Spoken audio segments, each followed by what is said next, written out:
ہمارا ایک دوست بہت اعلیٰ عہدے پہ فائز ہے، اس کے باوجود وہ پیسے نہیں لیتے تھے، کرپشن نہیں کرتے تھے. ایک دفعہ میں نے اس کی وجہ پوچھی تو انہوں نے کہا کہ میں کہیں تعینات تھا، اپنی نوکری کے شروع کی بات بتائی انہوں نے. تو میری والدہ جو ہیں وہ مجھے ملنے کے لیے آئیں. تو آتے ہی اس زمانے میں میں رشوت لیتا تھا، میرے گھر میں بڑی ریل پیل تھی.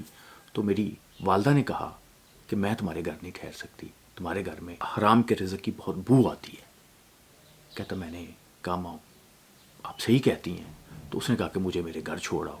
اس نے کہا آپ آئی ہیں، اتنی دور سے آئی ہیں، تو آج کی رات تو ٹھہر جائیں. اس نے کہا میں کہاں کیسے ٹھہروں، تمہارے گھر میں تو حرام کی بو بہت ہی شدید ہے.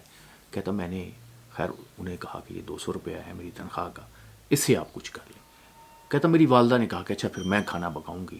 200 روپیہ وہ لے کے گئی. اس وقت 200 روپیہ بہت زیادہ ہوتا تھا. وہ جا کے چیزیں اکٹھی کیں، انہوں نے کھانا پکایا. رات کے وقت میز پہ بیٹھی ہو، انہوں نے ہمیں کھانا کھلایا، میٹھی چیزیں بھی تھیں، دوسری اچھی چیزیں بھی تھیں. لیکن وہ بیٹھ کے چٹنی سے روٹی تھوڑی کھاتی رہیں.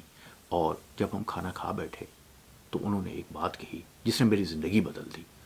اس نے کہا بیٹے بات یہ ہے کہ تم نے بھی کھانا کھایا، میں نے بھی کھانا کھایا، حلق سے نیچے اتر کے یہ ایک جیسا ہو گیا.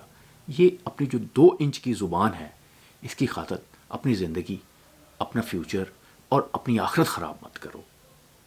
آج کتنی مائیں ہیں جو اپنے بیٹوں کو بتاتی ہیں کہ 2 انچ کی زبان کے ذائقے کی خاطر اپنی عاقبت خراب نہ کرو. ایسی مائیں ماضی کا حصہ بن گئی.